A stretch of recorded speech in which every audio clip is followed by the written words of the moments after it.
Bueno, buenas tardes para las tres que están hoy en la sala.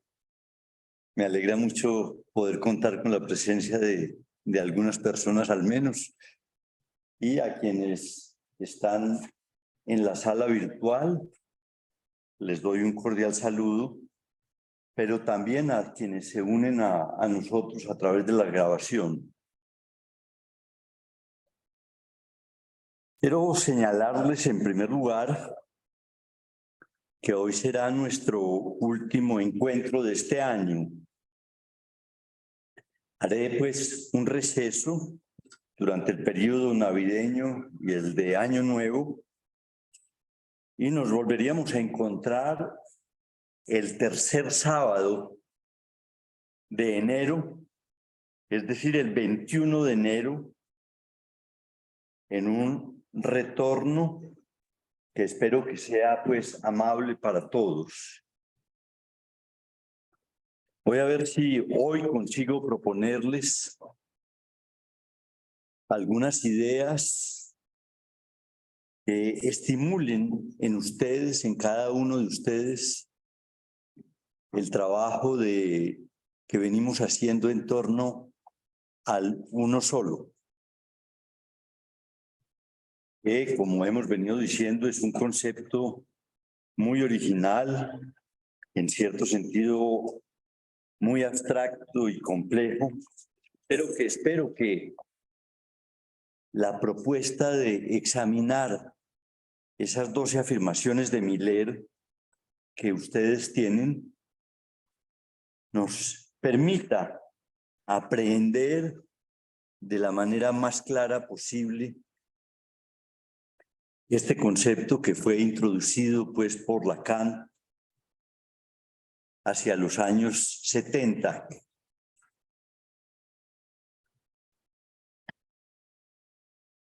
De las 12 afirmaciones que seleccioné en las clases 6 y 7 sobre el uno solo,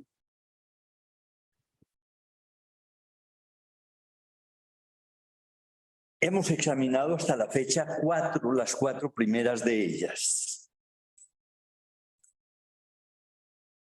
Como pienso que de alguna manera pueden haberse desdibujado algunas de las ideas que precisamos alrededor de esas cuatro afirmaciones, voy a recordárselas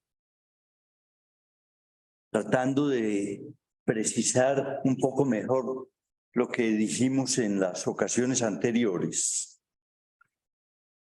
No son muchas las ideas que extrajimos, pero sí cada una la acentuamos y espero que hayan sido de alguna manera captadas por ustedes. Con el fin de fijar mejor esas ideas que extraje de las cuatro primeras afirmaciones, voy a nombrar cada una de las ideas extraídas de allí con un nombre, con un significante específico que voy a escribirlo en el tablero. La primera de las ideas que extrajimos de esta afirmación, de esas afirmaciones, creo que se puede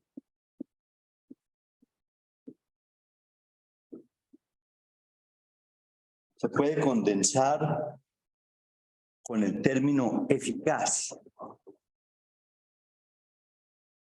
Eficacia, pues, es la problemática que abordamos a partir de esas afirmaciones, particularmente bajo la idea que con el uno solo, Lacan propone una nueva eficacia a la práctica analítica. El tema de la eficacia es un tema de una importancia, hemos dicho, fundamental. no solamente para el psicoanálisis, sino en general para cualquier práctica humana. Ninguna práctica humana adquiere una significación en la vida colectiva si es ineficaz. Por tanto, entender cómo se produce la eficacia del psicoanálisis es, pues, uno de los problemas que Miller destaca que ha sido abordado por Lacan a partir del uno solo.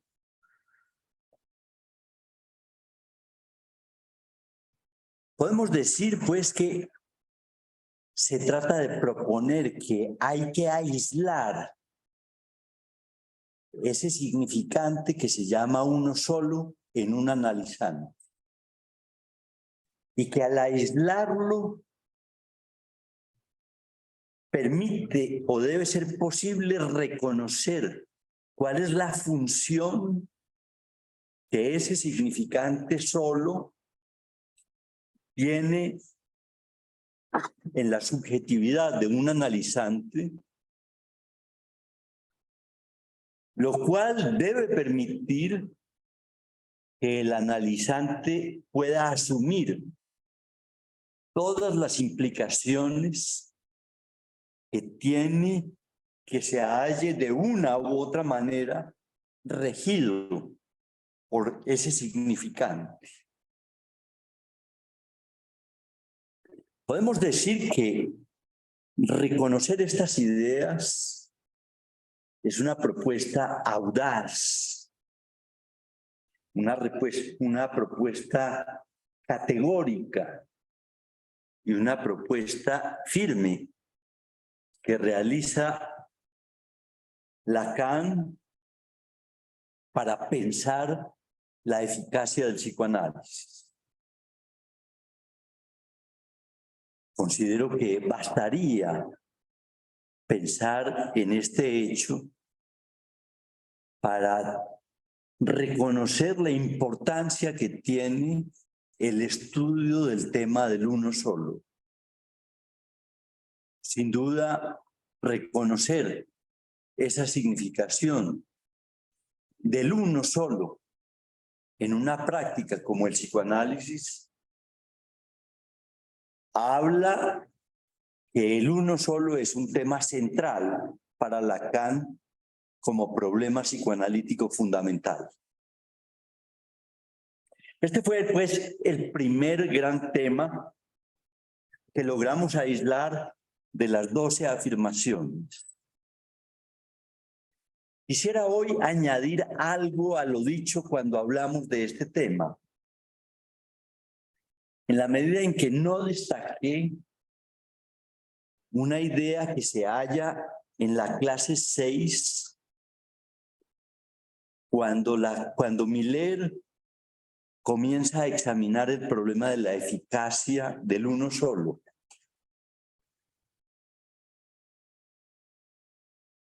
Será claro para ustedes, espero, que para poder pensar en la eficacia es necesario pensar en la causalidad. Y por lo tanto, Miller examina el problema de la causalidad en general, en cualquier orden que se quiera plantear. A partir de los griegos, o muy específicamente a partir de Aristóteles, el pensamiento occidental habla de 4 causas. Son 4 causas que han sido ampliamente estudiadas y que en cierto sentido, por lo menos en el discurso científico, el problema de la causalidad ha sido reducido especialmente a lo que se conoce con Aristóteles como la causa material. Es una de las 4 causas propuestas por Aristóteles para pensar el problema de la causalidad, junto a lo que se llama, por ejemplo, la causa formal, la causa final o la causa eficiente, que son las otras 3 causas. La causa material apunta a reconocer la materialidad de algo que causa un efecto. Pero hay causas que no son propiamente materiales. Por ejemplo, cuando uno tiene la idea de ir de un punto a otro, por ejemplo, de desplazarse ahora que terminemos hacia Oriente, esa idea opera como causa en el movimiento que se haga. Y a esa idea se le denomina la causa final. Es decir, la finalidad que tiene, por ejemplo, un acto, que es distinta a la causa material. Miller examina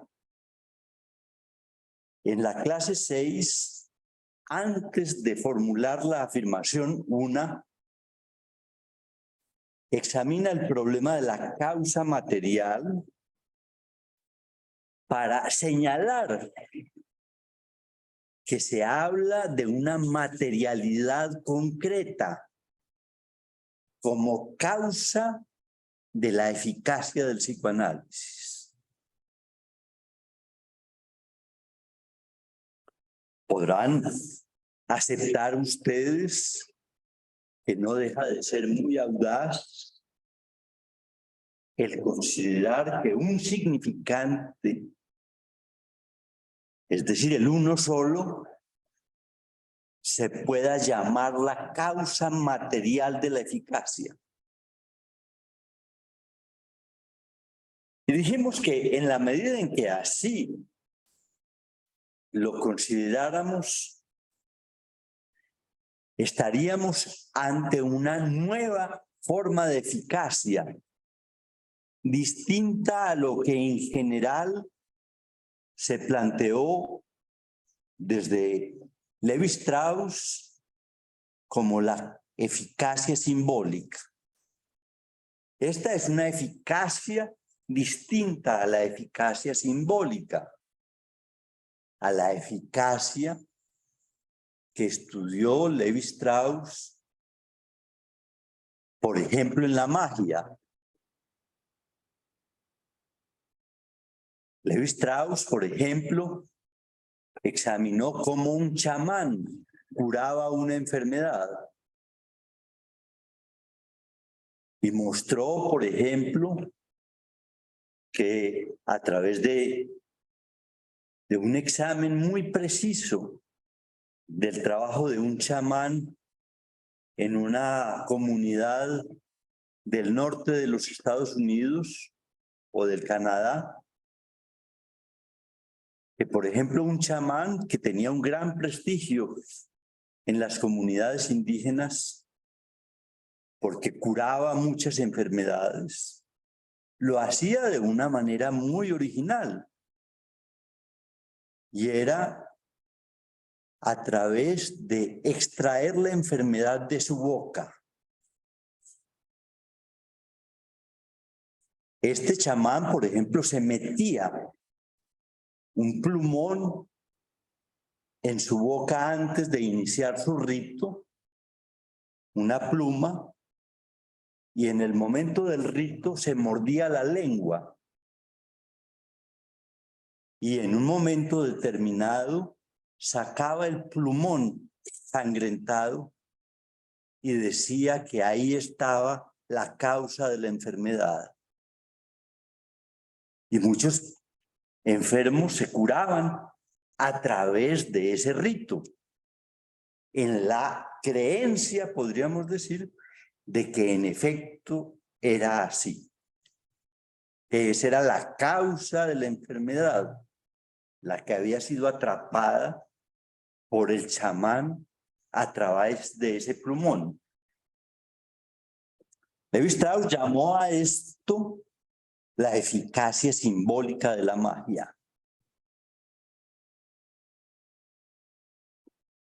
Que tenía pues como condición para que se diera el poder creer en la actividad y en los actos del chamán.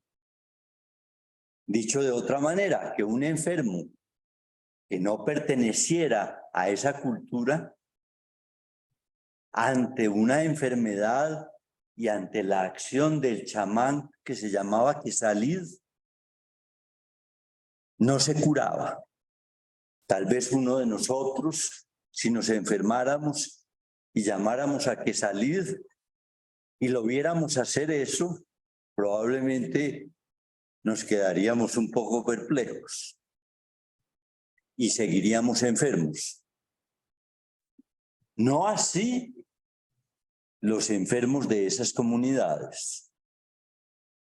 A eso lo llamó, pues, Levi Strauss, la eficacia simbólica de la magia, que es una eficacia distinta de aquella que estamos hablando y que podríamos llamar una eficacia fundada en una materialidad concreta que nos permite hablar de una eficacia real. Dejo hasta aquí lo que logramos reconocer en la primera de esas afirmaciones. Está pues el problema de la eficacia. Veamos el segundo punto que aislamos en la discusión de esas afirmaciones. Voy a ponerle también un nombre a ese segundo punto.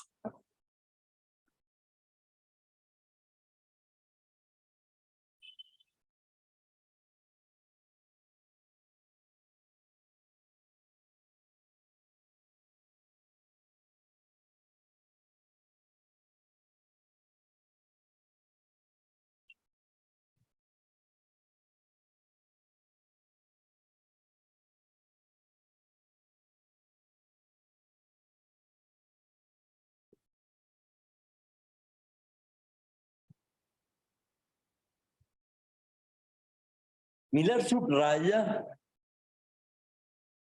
que al colocar el significante como causa material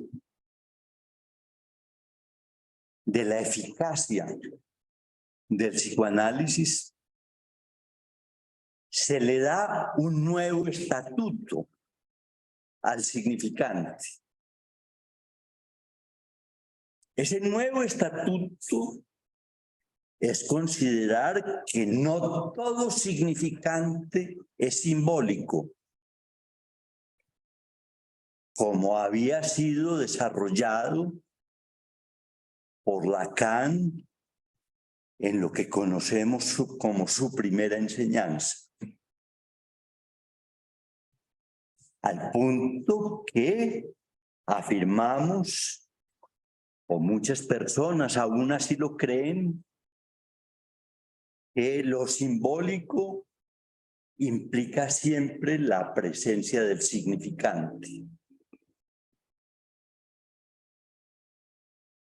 Ahora decimos que hay significantes que no son simbólicos. Si se quiere, que hay un significante que es material. O dicho de otra manera, que hay significante en lo real y no solamente en lo simbólico.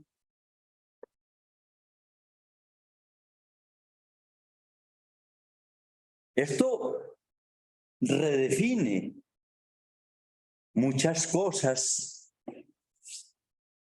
en toda la elaboración de la obra de Lacan.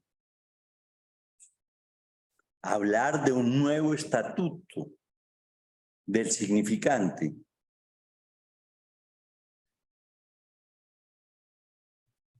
Reelabora en particular lo que podríamos llamar o lo que se conoce como el primer Lacan. Y debemos decir que este nuevo Lacan no es alguien que entierra todo el trabajo desarrollado antes de 1966. Y si no entierra todo ese trabajo desarrollado antes del 66, se nos plantea la pregunta de qué lugar darle al significante, o si se quiere, a toda la enseñanza de Lacan, con el nuevo estatuto del significante. Esto afecta una enorme cantidad de trabajos y de elaboraciones que se produjeron entre los años 50 y 60, especialmente en el campo del psicoanálisis de orientación lacaniana. Para pensar esa problemática, conviene en primer lugar y ante todo decir lo siguiente, que si bien hay un nuevo estatuto del significante, ello no significa para Lacan desechar la función y campo de la palabra y del lenguaje en la subjetividad humana. No significa que lo simbólico no tenga una importancia en la vida humana. Significa que es necesario pensar cómo se haya enlazado lo simbólico con lo real y también, desde luego, lo imaginario. Y es por eso que Lacan se planteó, por ejemplo, la importancia del nudo borromeo, que intenta considerar cuál es el lugar que tiene lo simbólico cuando aceptamos que hay significante en lo real.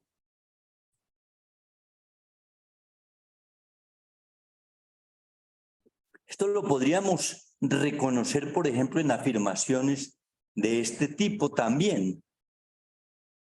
En el seminario llamado el Santón, que es un seminario de 1975, es decir, años después de la teoría del uno solo, Lacan sostiene que el concepto de Santón no es posible entenderlo adecuadamente sin tener en cuenta que el inconsciente está estructurado como un lenguaje. Esto no es obvio, pero nos apunta especialmente a reconocer que el lenguaje simbólico tiene un enlace con lo real. Y que ese enlace, por ejemplo, debe hacerlo algo inclusive muy concreto y específico que lo realice. Ese algo lo va a llamar Lacan, ustedes saben cómo, ¿cierto? Lo llama el Santón. Veremos en otra oportunidad algo sobre la naturaleza del Santón, pero situamos por ahora esa problemática. Todo esto nos conduce a recordar cuál fue el tercer punto que logramos aislar del trabajo sobre las 4 afirmaciones iniciales. El tercer punto lo voy a nombrar de esta manera.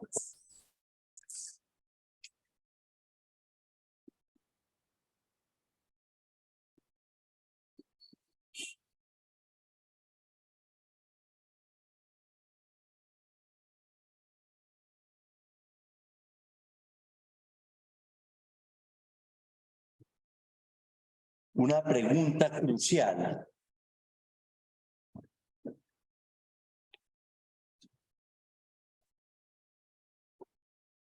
Subrayé que Miller sostiene que a partir de ese nuevo estatuto del significante, nuevo estatuto dado por la eficacia nueva del psicoanálisis, aparece una pregunta, dice Miller, que domina el segundo movimiento de la enseñanza de Lacan. Una pregunta que está en todo lo que Lacan desarrolla, especialmente a partir de 1972, y que está en forma explícita o implícita en cada uno de los movimientos que Lacan produce, en el conjunto de sus elaboraciones que se producen a partir de esa fecha. La pregunta es, ¿cómo opera el lenguaje sobre el goce?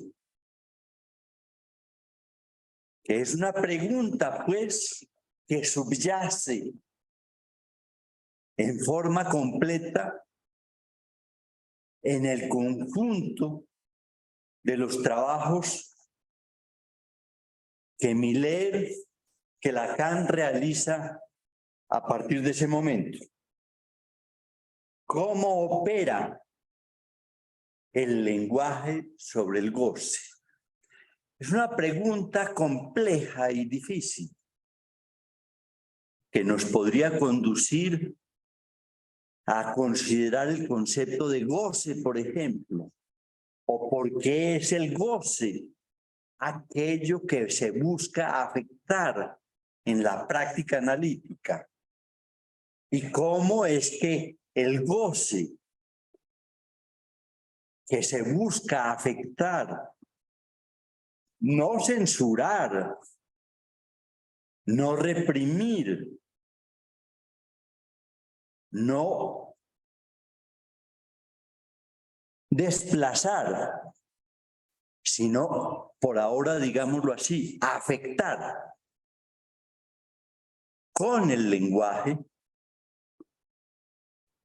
nos conduce a la necesidad de investigar un conjunto de problemas que tienen que ver con la naturaleza del lenguaje y con ese enlace que hay entre lo simbólico y lo real.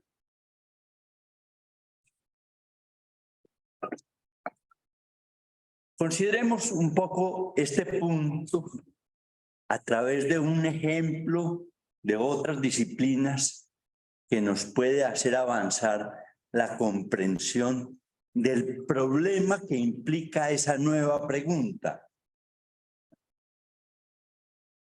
Un biólogo, un químico o un médico, por ejemplo, pueden saber que un medicamento es eficaz contra una enfermedad. Sin embargo, no necesariamente el biólogo, el químico o el médico saben cómo actúa ese medicamento en el organismo. Pueden saber que es eficaz, pero pueden ignorar cómo actúa el medicamento en el organismo. De hecho, en la historia, por ejemplo, de la medicina, ha sucedido muchas veces que se sabe que una cosa sirve para tratar una enfermedad o un problema o un síntoma, pero no se sabe cómo es que produce ese efecto. Esto lo que plantea es que averiguar por ese cómo es uno de los problemas centrales de toda la investigación. Toda investigación debe en un momento u otro intentar establecer cómo actúa una cosa para producir un efecto sobre algo. En ese sentido, se abre la investigación de Lacan para intentar responder esa pregunta. Y allí dijimos que una primera pieza para responder esa pregunta consistió en diferenciar el inconsciente del ello.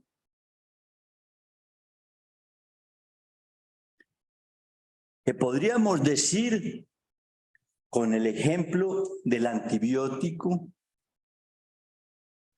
que consistiría, por ejemplo, en diferenciar la bacteria del medio en el cual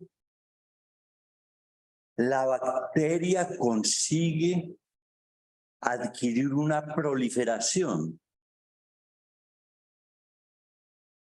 Por ejemplo, podemos decir que no todas las bacterias se desarrollan en ciertos medios, pero que hay medios que favorecen su proliferación.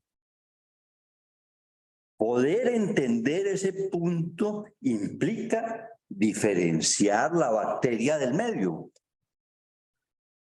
Algo análogo es lo que hace Lacan cuando diferencia el ello del inconsciente.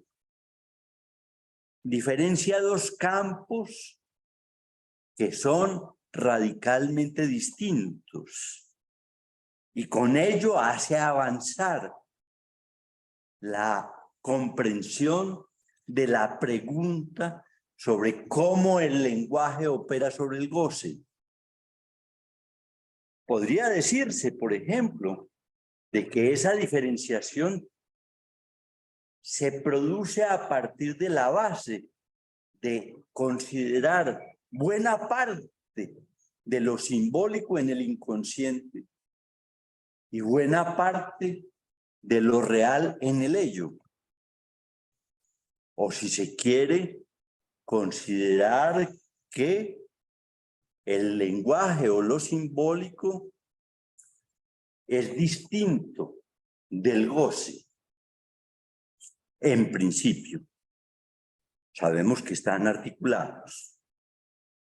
Pero esa diferenciación entre el inconsciente y el ello nos permite considerar una base para responder la pregunta crucial que Lacan se formuló en su investigación a partir del hallazgo del uno solo.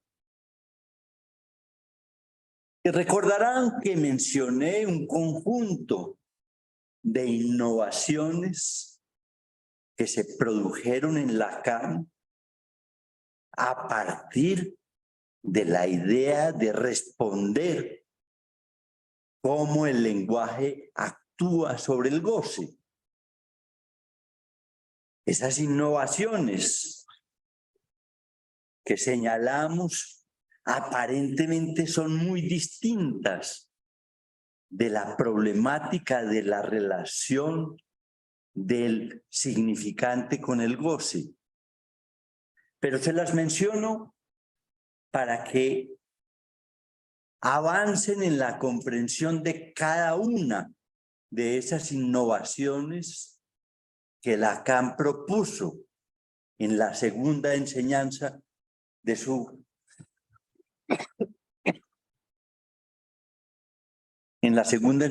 que desarrolló después de 1972.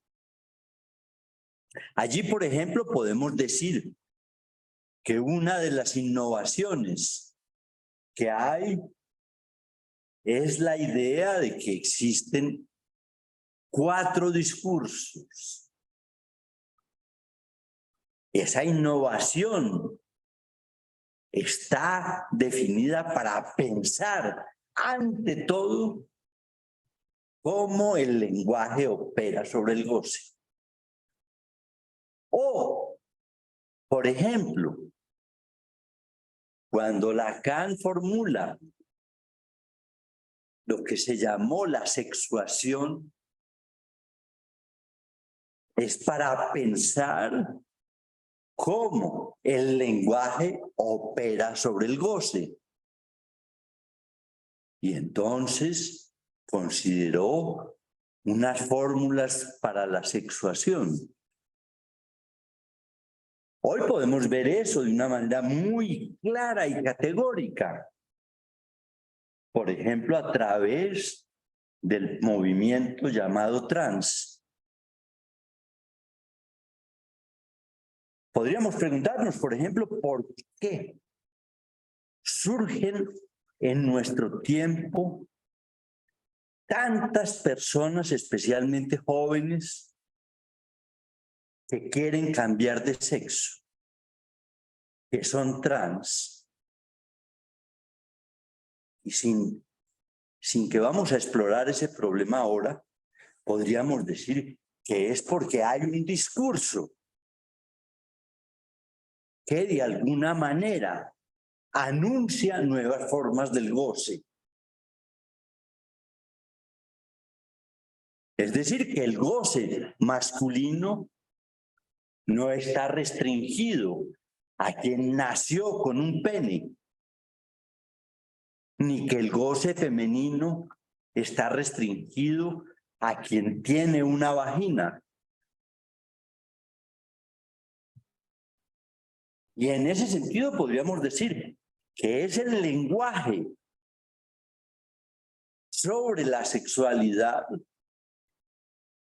lo que facilita que aparezcan nuevas formas del goce.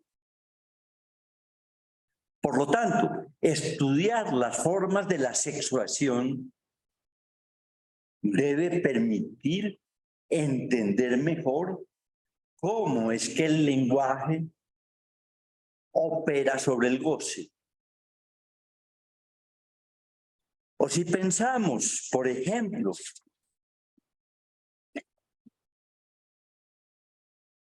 en los desarrollos que hizo Lacan después del 71, del 72, sobre la naturaleza del significante, para hablar, por ejemplo, de los S1s y decir que en cada sujeto existe un enjambre de S1s, podemos decir que esa idea de que hay unos solos en cada uno de nosotros, esos S1s están pensados para considerar la relación del lenguaje con el goce. O si pensamos, como ya lo dije, en la innovación que implica el concepto de Saint-Thomas, decimos que es para pensar cómo se enlaza el lenguaje, lo simbólico, con lo real, con el goce, etcétera, etcétera. Todo esto significa que esa pregunta crucial es una pregunta fértil en producciones. Es una pregunta que nos dice que cuando una pregunta es trabajada seriamente y con rigor, se producen innovaciones en la investigación. Eso sucede en el psicoanálisis y en otros muchos campos de la vida. La investigación, pues, implica preguntas cruciales, cuya formulación, decimos, no siempre es fácil. Lacan tardó en hacerse esa pregunta crucial muchos años. Y podemos decir que hacerse una buena pregunta es algo decisivo para que una investigación logre avanzar. Veamos el cuarto punto que aislé de las 4 primeras afirmaciones. Lo voy a llamar con este significante.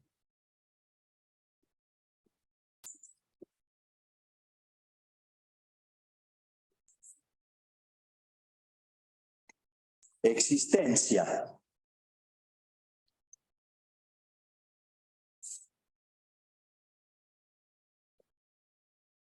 Recordarán, y lo podrán ver en las afirmaciones, que Miller destaca algo que es fundamental para pensar la problemática que estamos examinando. Destaca que el uno existe, pero el otro con mayúsculas no existe, dice Lacan.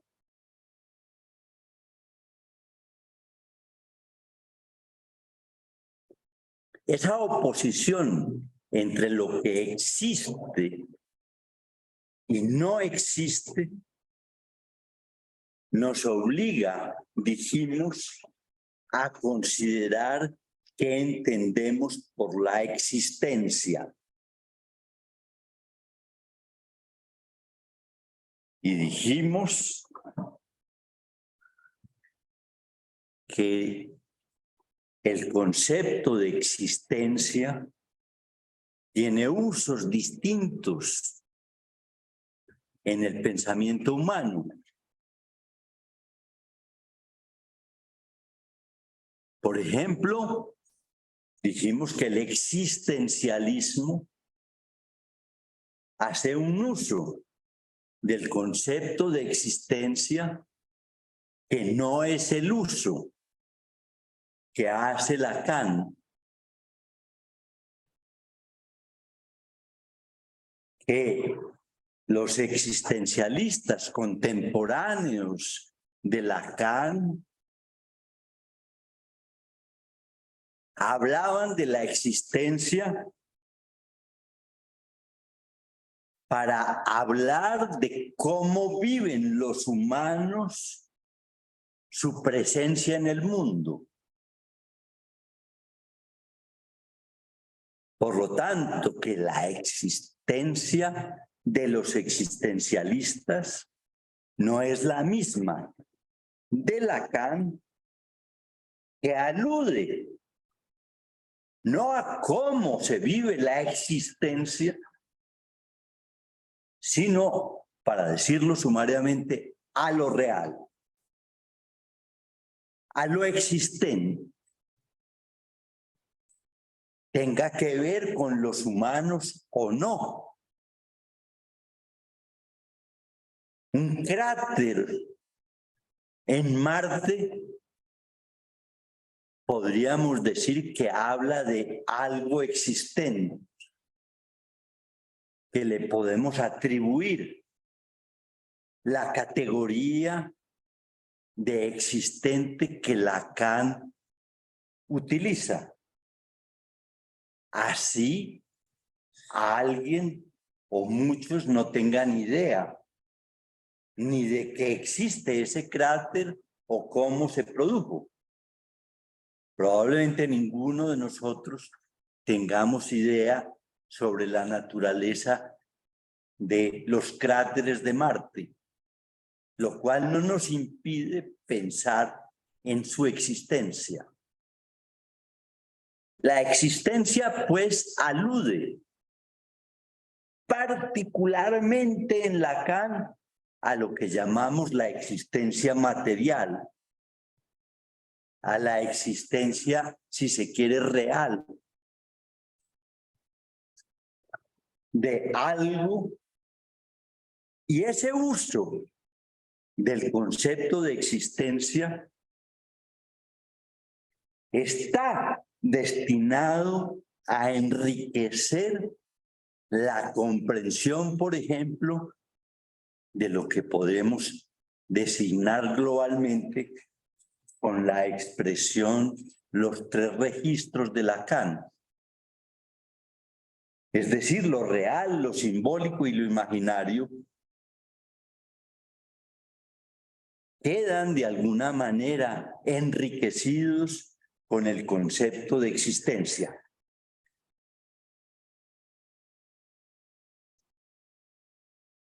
Ello nos permite pensar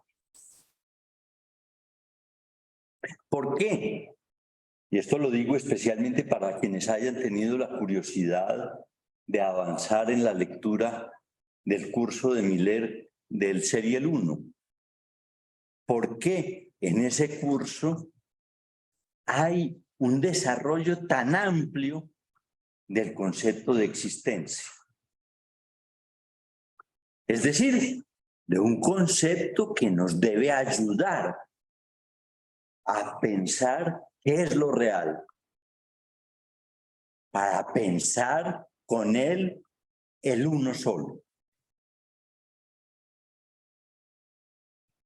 Veamos ahora un último punto que aislamos en nuestro recorrido o en nuestra indagación de las cuatro afirmaciones.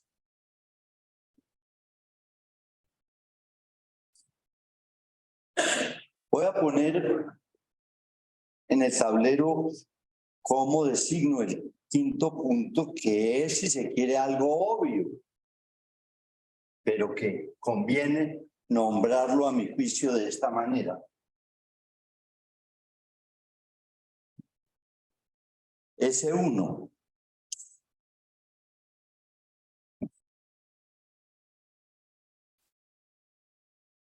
Podemos decir que cuando Lacan habla del uno solo, no solamente habla de un significante en lo real o de uno solo, sino que habla del significante que no está en la cadena significante. Es decir, que no está unido a otro significante. Es un significante solo. Y ese significante solo, Lacan lo llama S1. S1 porque está aislado de todos los demás significantes. Esto es muy importante por muchas razones. pero quiero mencionar una, entre otras que podrían mencionarse, para indicarles el valor que tiene nombrar adecuadamente las cosas.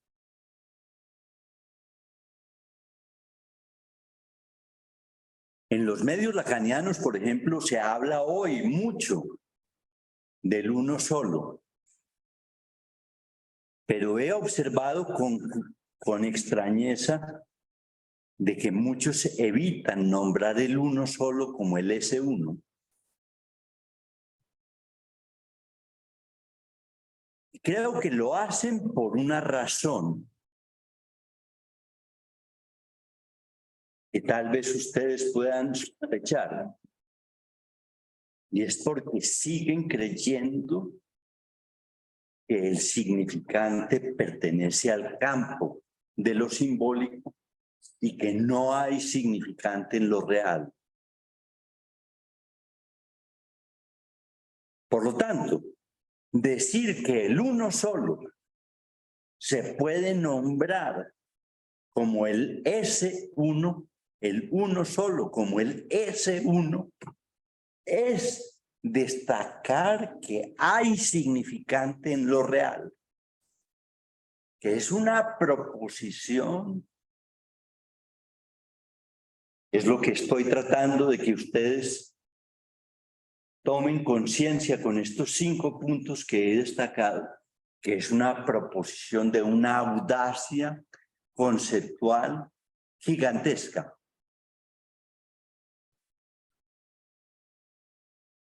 Tenemos pues que habíamos llegado a estos puntos.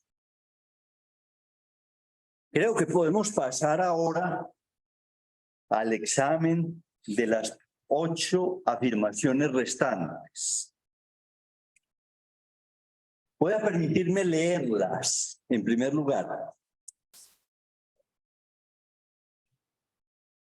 Quizás su lectura atenta, sobre todo después de los señalamientos que acabo de hacer, permitan reconocer algunas cosas nuevas. La afirmación quinta dice así: la ontología es la doctrina del ser. Y efectivamente el otro, con mayúsculas, es un lugar de ser. El lugar ontológico en que se inscribe el discurso. El lugar al que apunta todo lo dicho. Resulta imposible hablar sin reverenciar al otro. Esta es la quinta afirmación. La sexta habla también del ser y dice: el ser es del orden del semblante y la existencia concierne a lo real. Y eso supone pasar por la lógica. La séptima: la existencia de Lacan resulta de que la lógica seleccione en el semblante seres de lenguaje para reconocer ahí lo real. La existencia lacaniana depende, se desprende de una operación significante. La existencia surge del lenguaje trabajando el lenguaje. Supone el aparato lógico apoderándose del dicho para ceñirlo, discernirlo, comprimirlo, ordenarlo y valiéndose del lenguaje, hacer surgir a partir de él algo de lo real. La 8. El significante, en tanto existe como real, preside y condiciona todos los equívocos, todos los semblantes del ser, del discurso. En el fondo, es como un dato primero, un uno, que merece ser llamado original porque no se puede ir más allá. La 9. Presten mucha atención a esto. Si les hago entrever la potencia y la majestad de este uno, es porque no tiene nada que ver con el uno que ustedes se encuentran en la serie de los números. Con el 1, seguido por el 2, el 3, etc. El 1 del que se trata, el 1 de cada significante, este 1, soporte de cada significante, o más exactamente, que cada significante es un uno solo. La 10ª. El 1, a partir del cual ustedes, es el 1, a partir del cual ustedes solo pueden plantear y pensar la falta. 11. En el análisis se pone a trabajar ese 1, original del significante, anterior a los números. Es el principio mismo de la asociación libre. Y por ello Lacan lo denomina un decir.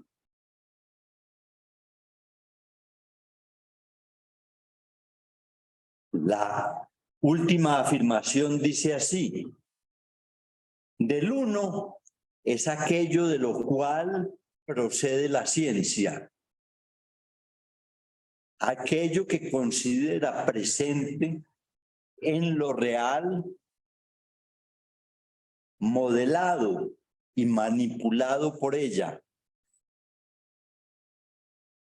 Esto es lo imputado por Lacan al uno, cuando afirma: el uno engendra la ciencia y hay el uno en la naturaleza.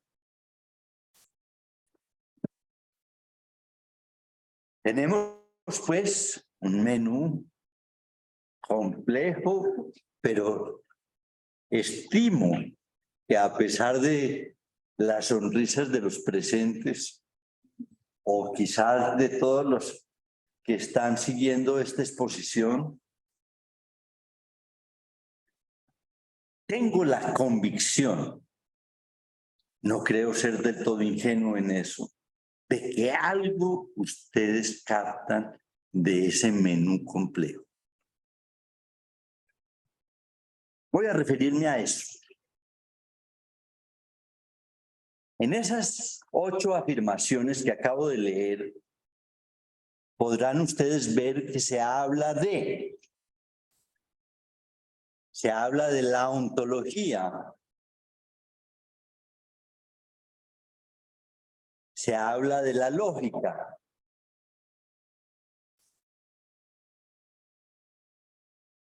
Es decir, se habla de dos disciplinas. Y de esas dos disciplinas se muestra una relación que hay entre ellas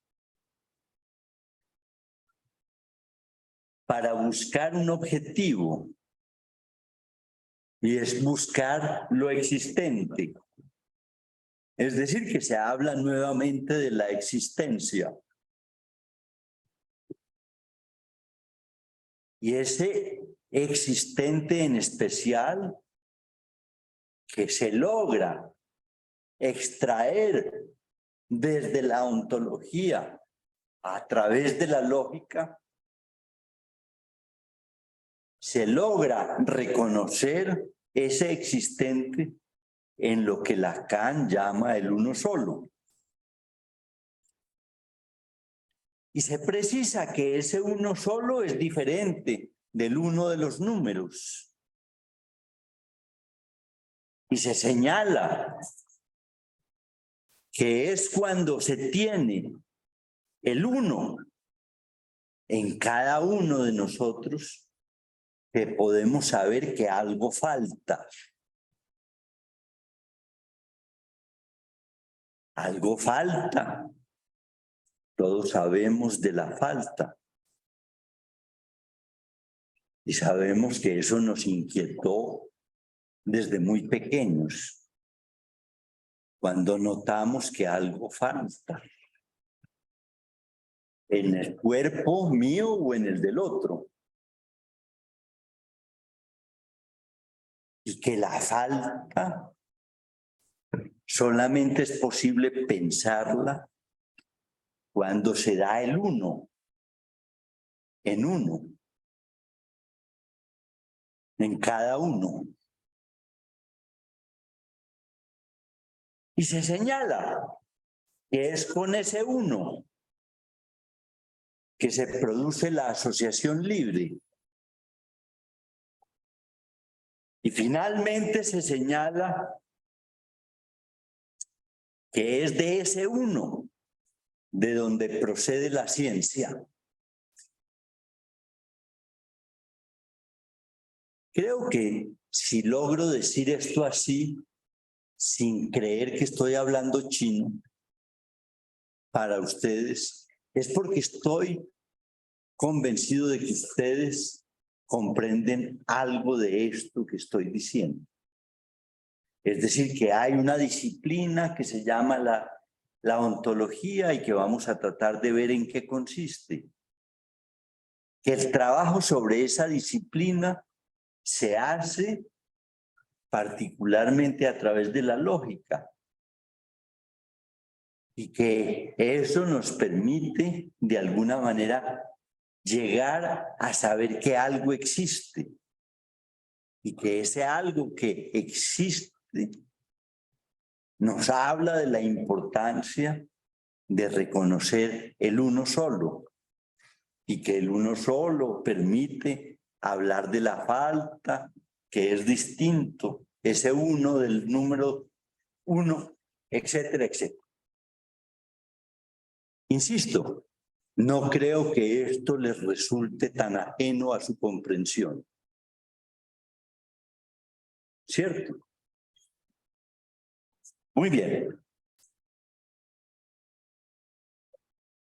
Se nos está acabando el tiempo.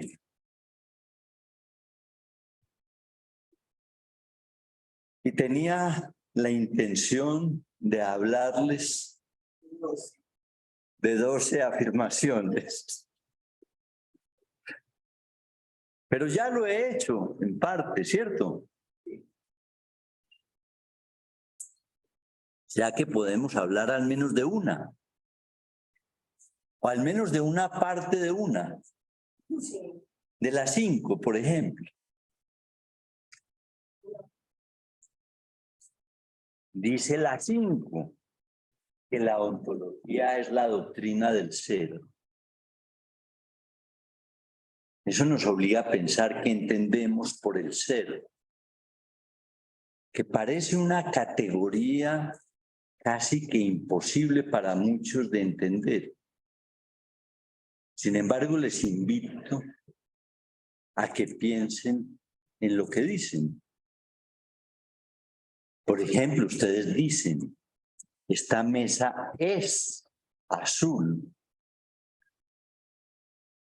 Ese asiento es negro.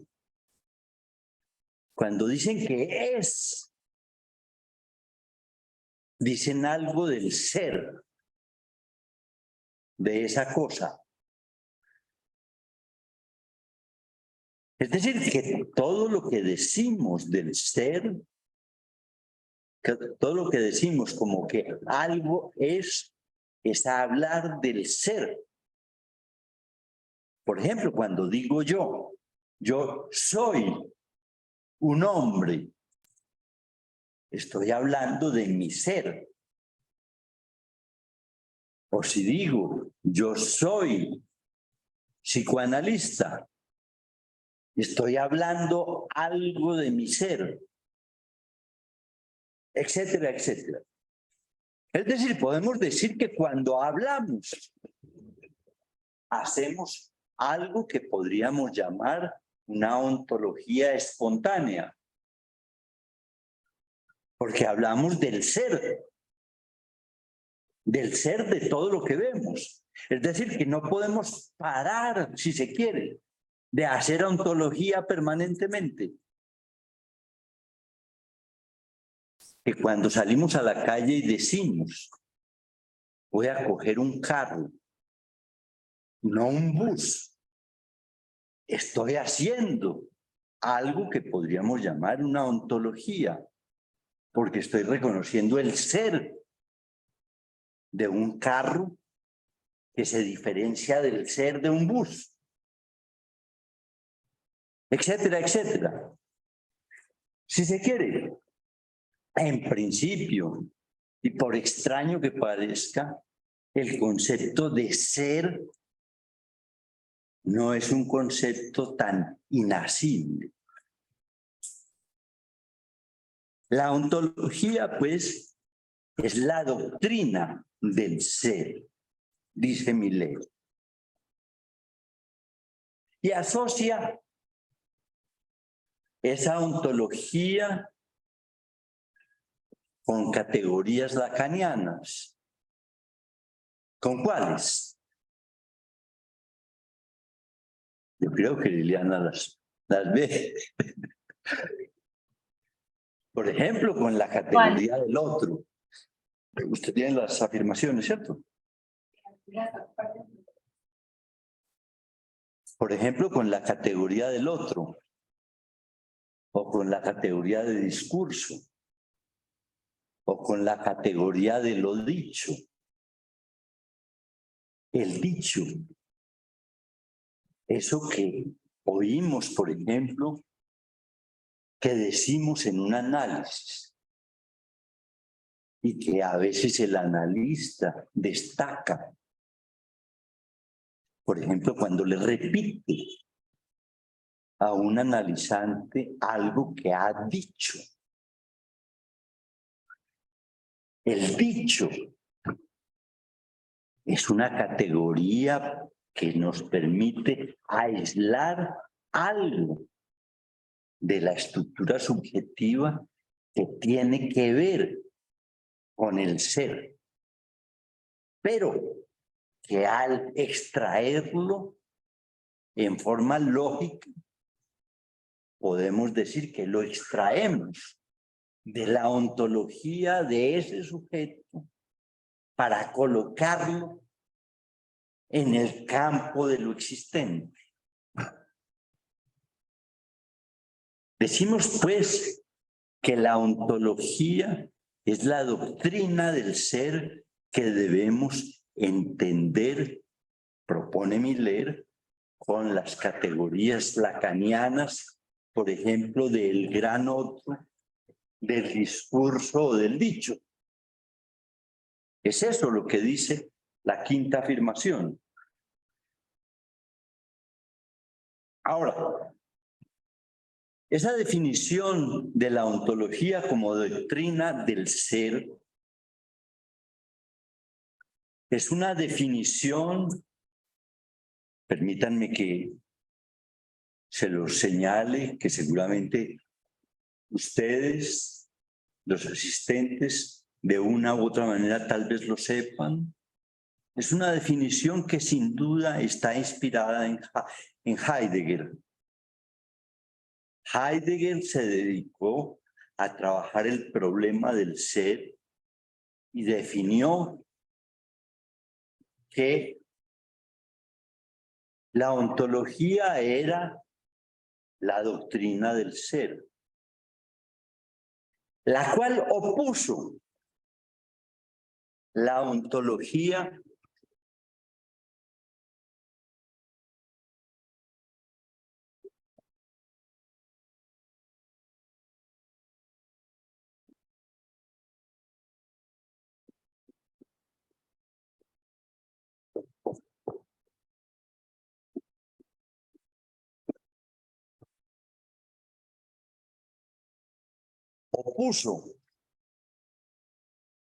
Heidegger a la óntica, es decir, al estudio del ente,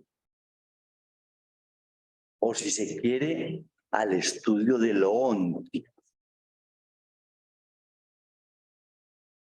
Eso es el lenguaje de Lacan, perdón, de Heidegger.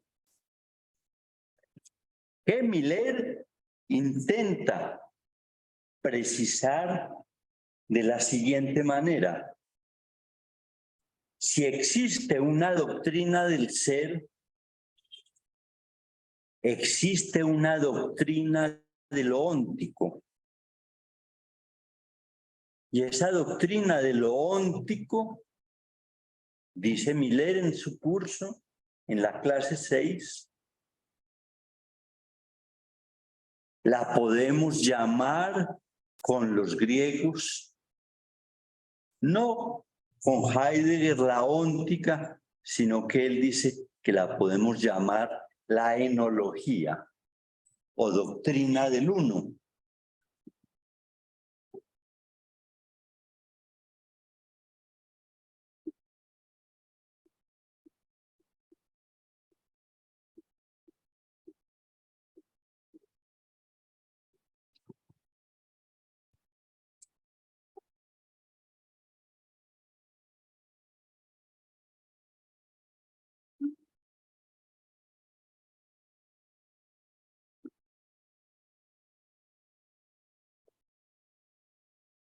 Podemos considerar en ese sentido, pues, que la óntica se opone a la ontología en tanto la una se ocupa del ser y la otra se ocupa del uno. Tenemos en ese sentido, pues, ya más o menos situado algo sobre el ser, y espero que le quiten ese carácter inasible a ese concepto y que piensen que ustedes pueden pensarlo y no solo los grandes filósofos. Para avanzar en esa dirección y cerrar por hoy o por este año nuestras reflexiones, voy a añadir un concepto a todo esto.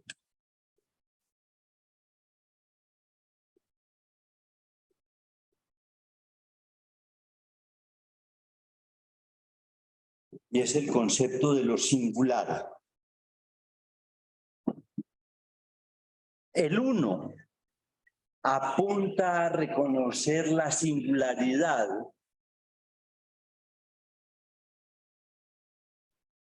a diferencia del ser que apunta a situar algo en un universal. Como se puede ver cuando dije que hacemos una ontología espontánea, cuando digo yo soy un hombre o yo soy una mujer. Es decir, que me coloco no como alguien singular, sino como alguien que pertenece a un universal, al universal de los hombres o al universal de las mujeres. Es decir, que podemos oponer. Sería diferente.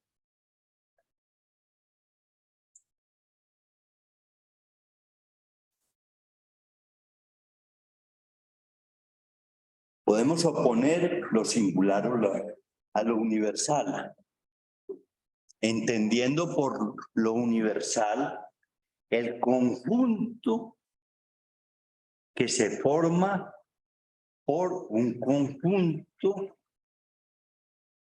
de cosas que reunimos en algo que llamamos el ser. Voy a proponerles un pequeño gráfico para terminar esto que creo que es claro.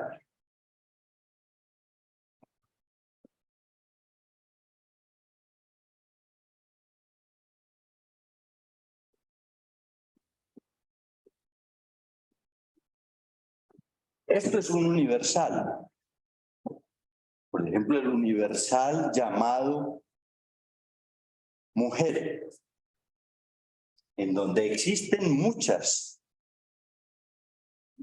individuos que hacen parte de ese universal.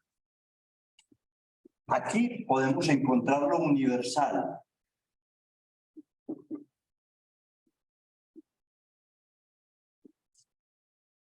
En ese conjunto.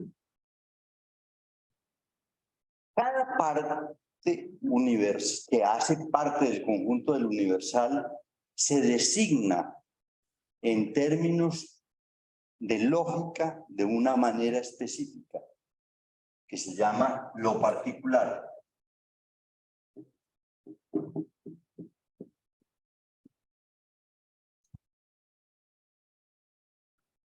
Y podemos decir que aquello que no está en el conjunto universal es lo que llamamos lo singular.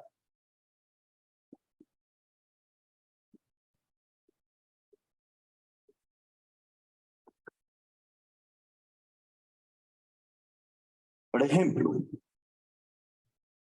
tomemos el universal tuberculosis. Si decimos que hay un universal que se llama la tuberculosis, podemos decir que en ese universal están todos los tuberculosos. Y que este X y este X y este X, todos son iguales, porque tienen el mismo ser, el ser tuberculosos. Pero si cogemos uno de ellos, de los tuberculosos, podemos saber que ese tuberculoso no es estrictamente igual a otro tuberculoso, sino que tiene algo que es singular en él y que no cabe en el conjunto de los universales. No cabe allí y lo nombramos aquí como por fuera de lo universal. Lo singular es aquello que no está en el conjunto universal. Espero que sea claro. ¿Cierto? Pero ahí lo particular sería otra cosa. Lo particular sería decir, este individuo es un tuberculoso. Por eso, hacer un diagnóstico, por ejemplo, como el de tuberculoso, es incluir un individuo en un universal. Y no apunta a lo singular, sino que apunta a lo universal. Es decir, que borra la singularidad del mismo. Buscar el uno de cada sujeto es buscar su singularidad, que es lo que hace que ese sujeto sea él y no otro. En su singularidad, a pesar de que podamos, por ejemplo, aquí hablar de que en esta sala hay 4 mujeres, que son 4 que pertenecen al universal mujer y 2 que pertenecen al universal hombre. Pero la singularidad de Liliana es distinta a la singularidad de Luz Estela. Y eso hace que podamos decir que a pesar de que lo particular puede ser importante para el psicoanálisis, finalmente lo que se busca es reconocer lo singular, es decir, lo uno de cada sujeto. Eso está más o menos dicho en las afirmaciones de Miller. Vamos a ver si somos capaces de reconocer toda la problemática que está expuesta allí, pero espero que esto les sea claro. Y fuera de eso, que ese uno puede ser, es real. Y además que ese uno es lo real, lo real del sujeto, no lo simbólico. Y por tanto, podemos decir que se nos abre así una problemática que espero que vean la pertinencia que tiene el estudio de estas afirmaciones. Yo les agradezco a todos su presencia, bien sea real, o imaginaria o virtual. Y les deseo una feliz Navidad y que el año 2023 les traiga muchas cosas positivas en sus vidas. Los espero, bien sea en forma real o virtual, el 21 de enero del año próximo. Que estén muy bien. Hasta luego. Juan Fernando, hasta luego.